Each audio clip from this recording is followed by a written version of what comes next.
How is it that climbers do impossible things? Feats seemingly at the upper limit of human potential. Today, we're gonna find out not only how they do it, but how we might be able to also.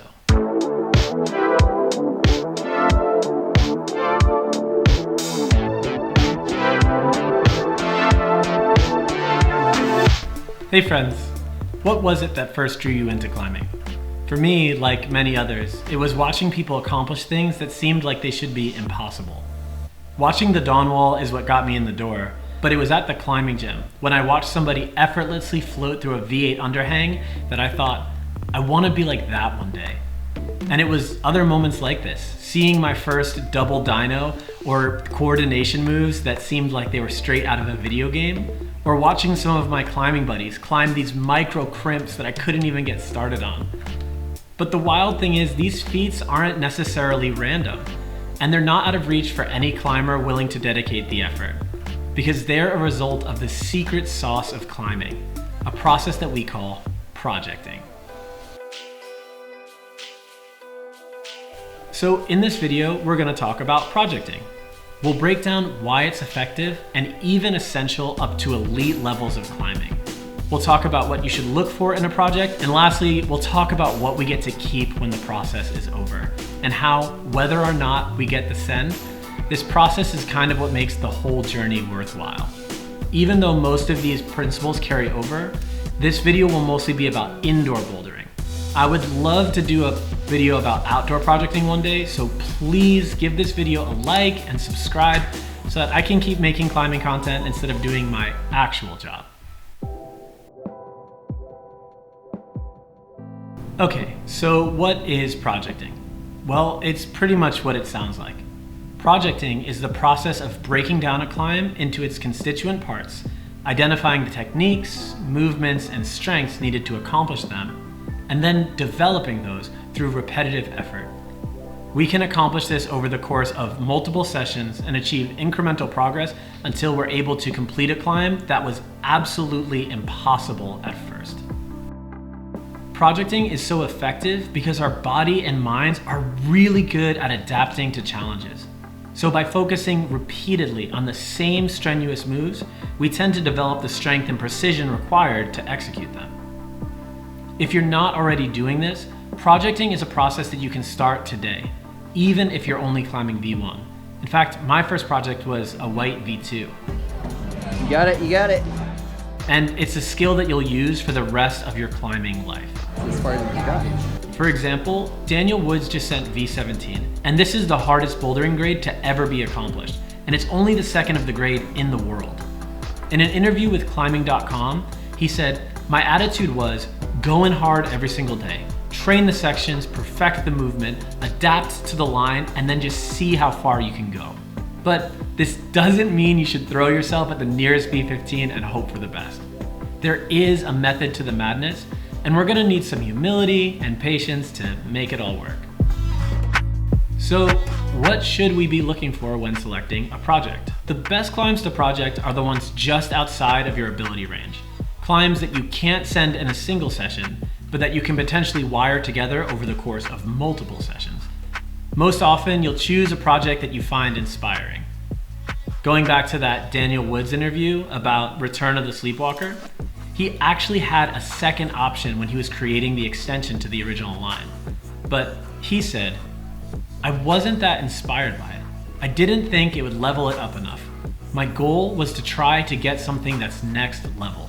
For us, even though our definition of next level won't be V17, it's still important to feel in some way inspired by your project. After all, the whole point of projecting is to dedicate effort to making the impossible possible. So make sure you pick a climb where that effort will be worthwhile. And important side note here, speaking from experience, it also helps to make sure that the climb you're starting isn't gonna get reset soon, or else you might end up like me on this purple V3. I spent all night working on the climb, transcribing the moves, memorizing the beta, even training by reciting it from memory in a cold shower, only to come back the next day and find it reset. So it's a simple step, but a helpful one to familiarize yourself with your gym's schedule of resetting the walls. So we have our climb, but how do we actually break this down? When projecting a climb, you're gonna want to deconstruct it from this big problem down into smaller sections and then all the way down into the single moves. You're gonna wanna set your mind, especially early on accomplishing the moves, not necessarily on sending the climb. And this is because setting these small micro goals will keep us from getting discouraged during what can sometimes be a daunting and draining process. So when isolating movements, I like to begin by climbing from the ground up into whatever move I fall off from.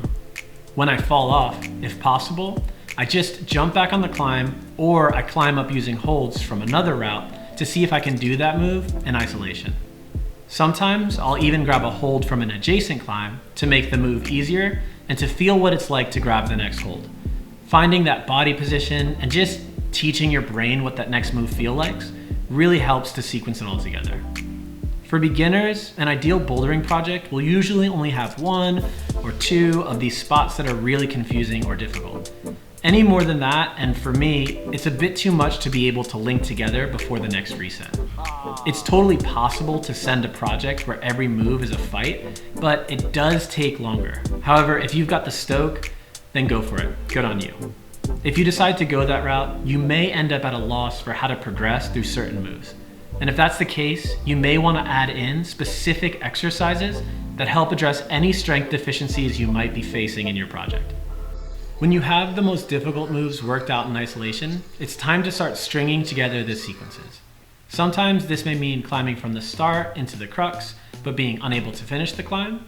And at other times, it means you might be able to get the crux and reach the finish hold, but you can't quite string it all together from the beginning. The process of sequencing ends up requiring a lot of trial and error, and you may have to reassess your beta when you're sequencing as opposed to doing the moves in isolation. But either way, this step of stringing sequences together and gradually expanding them gives our body a chance to develop the necessary power endurance, and it teaches us lots of pieces of micro beta that allow us to be more effective on the wall. All right, so maybe this all sounds good, but when do we actually give an attempt for the send? Okay, so going for a send burn is a really subjective thing. But for me, it's about finding the moment that you are convinced that you can send the climb. You can visualize the sequence, you know that you have the moves dialed, and you've had enough of a rest to give your best attempt. So give the holds a good brush, strap up your shoes nice and tight, and try really, really hard. This is the moment where after multiple sessions of effort, getting closer and closer with each attempt, you finally manage to latch that finish hold that has sent you hurling to the ground so many times before, and that is one of the most fulfilling feelings you can get in climbing. Even afterwards, when you're climbing higher grades, these hard to get projects are career defining, and you'll likely remember the beta for years to come. Yeah! So that's the journey of projecting. After the rush of sending your project has settled, the fist bumps are all done and you've gotten all that sweet, sweet affirmation from the video you shared, there's still a part of our projects that we get to keep. Because the intentional effort and attention that we place into projecting expands our movement vocabulary and strengthens our bodies in ways that we get to carry forward in our climbing journey. And it turns out that I'm not the only one who feels this way. When asked if he would miss the single-minded focus of Return of the Sleepwalker, Daniel Wood said, "I wouldn't say I miss it because I feel like I still have it. The mental focus is ingrained in me now. I know what it takes to do something really hard and how to do it." That's the beautiful thing about the whole process. Whether it's your first V2 or the first V17, climbing changes us in ways that we get to keep. Which is why I would really encourage you to start finding projects that inspire you today. I mean, seriously, next time you're at the gym, pick something that you're stoked on or that you know you've been avoiding and try to make it happen. And remember, your secret weapon is your climbing community. Fellow climbers can provide motivation to push through discouragement, give information to cruise through cruxes, and most importantly, they'll be the ones cheering you on when you finally get the send. My most meaningful sends weren't just the hardest projects, but the ones that I sent with my friends around me. All right, until next time, if you're resting, rest well, If you're training, try hard. And if you're climbing, have fun. See you next time. Peace.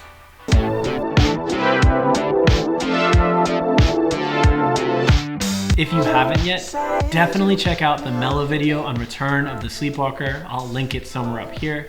But I recommend reading the climbing.com interview first. Seeing where his mind was and what he had to sacrifice took the video to a completely next level for me. So really encourage you to check out the Return of the Sleepwalker video and just get some inspiration for how freaking cool the projecting process is.